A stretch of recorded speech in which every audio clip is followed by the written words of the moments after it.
Faro della Panda rotto. Come potete vedere la parabola se ne va per i fatti suoi.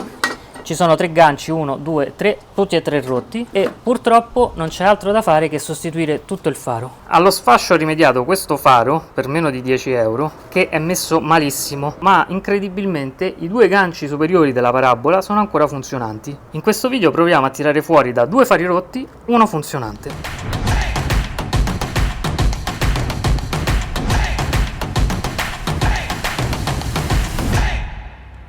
A parte il colore della freccia, il faro è lo stesso che monto io. Dietro infatti ha anche il motorino per la regolazione dell'altezza del faro. Vediamo cosa abbiamo qui dietro. Abbiamo 3 viti di fissaggio alla carrozzeria, 1, 2 e 3. E poi abbiamo 3 viti che reggono e regolano la parabola. 1, 2 e la terza che è coperta dall'attuatore perché viene mossa dall'attuatore. Le viti superiori servono per regolare l'orizzontale del fascio, quindi se il faro punta più a sinistra o a destra. Vediamo se riesco a farvelo vedere. Girando questa vite, vedete che la parabola si alza. Invece, con la terza vite che è coperta dall'attuatore, e che sarebbe questa qui, andiamo ad alzare il faro, l'altezza, quindi questo regola la verticale, fa puntare il faro più in alto o più in basso. La parabola di questo faro ha i ganci superiori funzionanti, ma quello inferiore non funziona. E non è colpa del motorino, perché il motorino funziona, l'ho testato prima. Il problema è che credo che manchi un pezzo. Qui dentro c'è un gancio di plastica che dovrebbe attaccarsi al motorino e quindi dovrebbe avvitare o svitare la vite per cambiare l'altezza del faro, solo che probabilmente manca un pezzo. Spero di poterlo rimediare dal mio faro, lo metto qua dentro e così dovrei avere un faro funzionante. Chi aveva prima questo faro ha risolto, per modo di dire, il problema inserendo questi pezzi di cartone all'interno in maniera tale da bloccare la parabola. Infatti adesso vedete che ci sono delle gocce d'acqua perché io ho provato a levare quei residui di cartone versando dell'acqua qua dentro e scuotendolo. Per prima cosa andiamo a smontare il faro. Dobbiamo svitare le 3 viti di cui parlavo prima, quindi 1, 2 e 3. Quella lì è particolarmente difficile da levare perché non c'è molto spazio, quindi io per aiutarmi andrò a rimuovere la scatola del filtro dell'aria.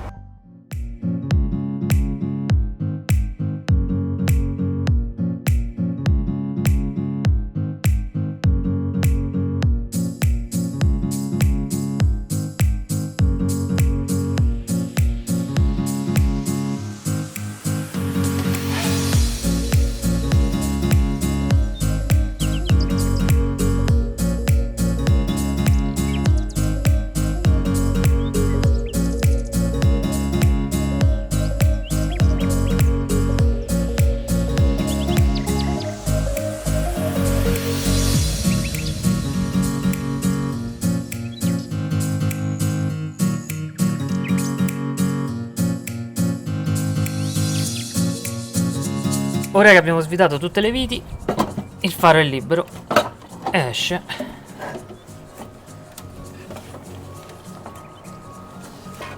A questo punto dobbiamo scollegare i collegamenti. Questo qui degli abbaglianti e anabbaglianti si sfila, a me è venuto via da solo. Poi abbiamo questo che va alla freccia e alla posizione, che è a incastro, quindi basta sollevare un pochino qui la linguetta e viene via. Per staccare il connettore che va all'attuatore bisogna prima sganciare questo fermo metallico che lo blocca.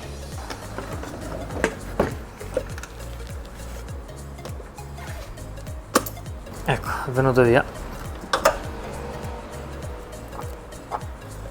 A questo punto questo si leva facilmente. Vediamo se riusciamo a recuperare da qui quel pezzo che manca nel faro che ho preso allo sfascio. Per staccare il motorino bisogna girare. Ok. Vediamo un po'. Non ho idea di come si sfili.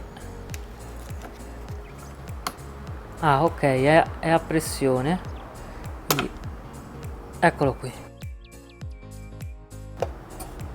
Era incastrato a pressione.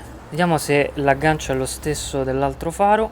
Questo è il mio e questo è quello che ho trovato allo sfascio. Quindi quello che manca è solo questo perno qui. Poi per il resto sono identici. Con una chiave a brugola possiamo regolare l'altezza di questa vite. Vediamo un po' se si vede. Girando, gira anche la vite di plastica. Questo evidentemente serve per andare a regolare l'altezza del faro in relazione a quei numeri che stanno sul comando vicino al volante, che vanno da 0 a 3. Comunque io adesso lo lascio così, che più o meno era come stava. Ad ogni modo poi dopo che rimontiamo tutto dobbiamo comunque fare la regolazione dei fari. Quindi adesso proviamo a inserire il mio attuatore all'interno del nuovo faro, avviciniamo la parabola il più possibile e poi ci andiamo ad agganciare qui.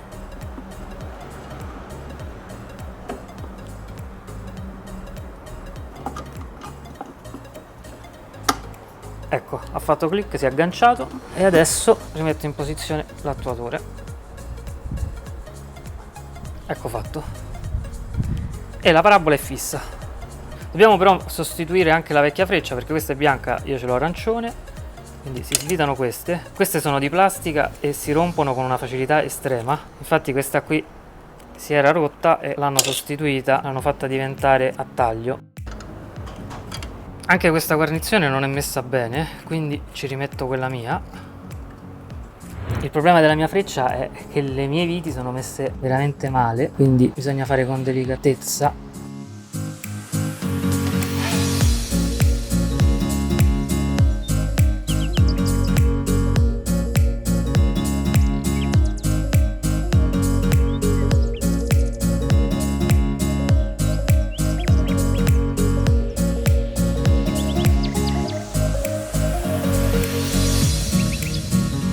Ok, direi che da questo non possiamo salvare più niente.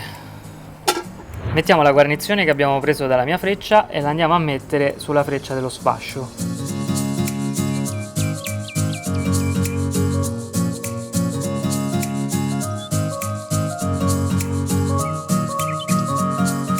Colleghiamo tutti i cavi per testarlo, vediamo se funzionano le lampade.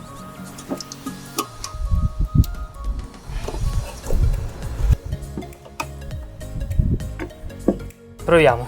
Freccia a destra, posizione, abbaglianti, abbaglianti, perfetto. Proviamo il motorino.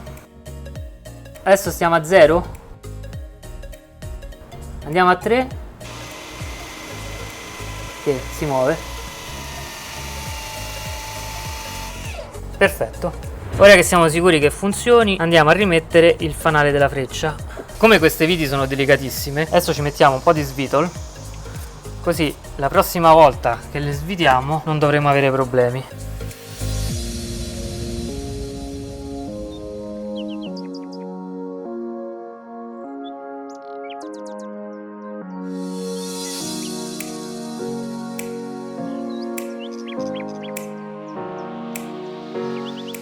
Siamo pronti per rimontarlo. Siccome questa vite è di difficile accesso, il dado lo metto subito. Poi inseriamo, facendo in modo che il piattello sia in posizione giusta. Ecco, è andato.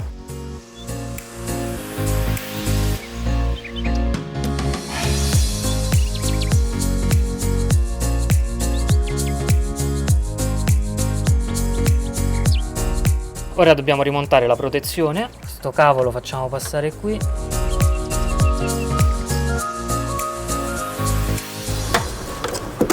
Questo andrebbe cambiato, poi lo faremo prossimamente.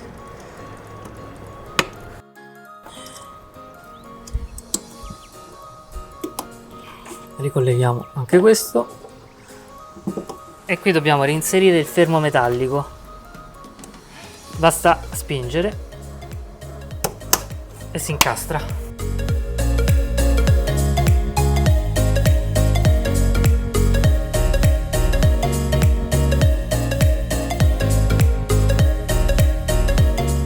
Facciamo una prova, 4 frecce, posizione, abbagliante, abbagliante, a posto.